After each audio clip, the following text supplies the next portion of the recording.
निकाह का झांसा देकर जिनसी ताल्लुक कायम करना, क्या पाकिस्तानी कानून में इसकी कोई सजा है? क्या इसके ऊपर सेक्शन 375 के इंग्रेडिएंट्स कंप्लीट होते हैं? क्या सेक्शन 376 के तहत सजा दी जा सकती है? जस्टिस तारक नदीम साहब ने एक बड़ी जबरदस्त जजमेंट दे के ये मूट पॉइंट क्लियर कर दिया। जजमेंट का मैं रेफरेंस दे देता हूं, 2024 PLJ 409। इस जजमेंट के अंदर उन्होंने वाजिया कर दिया कि जहां पे लड़का और लड़की निकाह के झांसे के अंदर, यानी कि वो बाद में या जल्दी कहीं शादी कर लेंगे या निकाह कर लेंगे, आपस में जिनसी ताल्लुक कायम करते हैं, तो जिनसी ताल्लुक कायम करने के ऊपर क्या रेप की डेफिनेशंस के तहत पनिशमेंट दी जा सकती है? उसके लिए जस्टिस तारक नदीम साहब ने कहा कि सबसे पहले हमें स्टैचूट को पढ़ना पड़ेगा। स्टैचूट के अंदर जो एक्सप्लेनेशंस और प्रोविजंस दी गई हैं उनको पढ़ना पड़ेगा। तो मैं वो आज 7 डिस्क्रिप्शन आपको इस वीडियो के तवासत से बताऊंगा जो रेप के जिम्मे में आती हैं, कि जब कोई मर्द और औरत आपस में मिलते हैं तो वो रेप होगा। डिस्क्रिप्शन नंबर 1, अगेंस्ट बीज विल, यानी ए जना करेगा अगर वो बी की मर्जी के बगैर किया है, यानी कोई भी जिनसी ताल्लुक जो बी की मर्जी के बगैर होगा तो करने वाला जो ए है वो जानी कहलाएगा, यानी जना बिल जबर कहलाएगा। दूसरी प्रोविजन, विदाउट बीज कंसेंट। एक तो है मर्जी, एक है इजाजत। अगर बी की उसमें इजाजत नहीं है तो भी ये जना बिल जबर कहलाएगा। Thirdly, with B's consent when has been obtained by putting B or any other person in whom B is interested in fear of death or hurt, कि A जनाबिल जबर कर रहा होगा अगर B की इजाजत ली गई है, और इजाजत ली गई है उसको मौत के डर से या कोई बहुत गहरी चोट लगाने के डर से।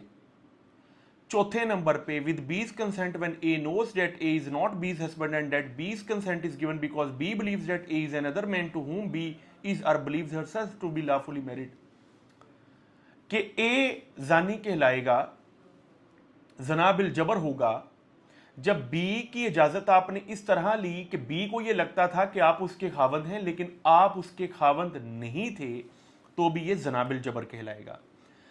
Fifthly, with B's consent when at the time of giving such consent by reason of unsoundness of mind or intoxication or administration by A personally or through another of any stupefying or unwholesome substance, B is unable to understand the nature and consequences of that to which B gives consent। यानी B की इजाजत इस तरह ली गई है कि वो या नशे में था या थी, या वो अनसाउंड था, पागल था, जहनी तौर पर मफलूज था, और उसको ये अंदाजा नहीं था कि उसके साथ क्या होने जा रहा है, और अगर उसकी इजाजत इस तरह ली गई है वो भी जनाबिल जबर की डेफिनेशन में आएगा। सिक्सली, विद और without B's consent when B is under 16 years of age. अगर बी की उम्र 16 साल से कम है, अब आपने उससे इजाजत ली या नहीं ली, दोनों सूरतों में जनाबिल जबर कहलाएगा, अनलेस अनटिल वो लॉफुली मैरिड आपके साथ के नहीं। उसके ऊपर भी चाइल्ड मैरिज रिस्ट्रेंट एक्ट आ गया कि अब 16 साल से कम उम्र लड़की के साथ शादी भी नहीं की जा सकती। पंजाब में, इस्लामाबाद में तो वो 18 साल, सिंध में है तो वो 18 साल। Seventhly, when B is unable to communicate consent. सातवां जनाबिल जबर तब होगा जब बी की इजाजत ली ही नहीं जा सकती, बी एक ऐसी सिचुएशन में है जिसमें वो इजाजत दे ही नहीं सकता या सकती, तो वो भी जनाबिल जबर की डेफिनेशन में आएगा। केस नंबर आप 9 देख रहे हैं, ड्रामा सीरियल है।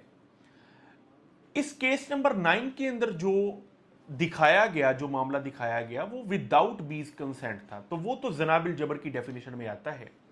लेकिन जहां पर एक लड़का और लड़की मर्जी से जिनसी ताल्लुक कायम करती हैं, ये सोचते हुए कि बाद में निकाह हो जाएगा, और बाद में निकाह नहीं होता, तो वो जनाबिल जबर की डेफिनेशन में नहीं आएगा, बल्कि वो फोर्निकेशन की डेफिनेशन में आएगा।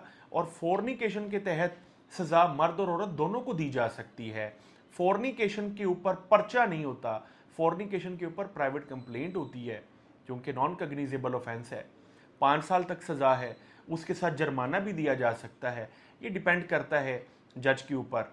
तो आपको इस वीडियो के तवासे से क्लियर हो गया कि कौन कौन सी चीज़ें ज़नाबिल जबर के अंदर फाल करती हैं और कौन कौन सी चीज़ें फोर्निकेशन के अंदर फाल करती हैं, और निकाह का झांसा देकर जिनसी तल्लुक कायम करना ज़नाबिल जबर की डेफिनेशन में नहीं आता।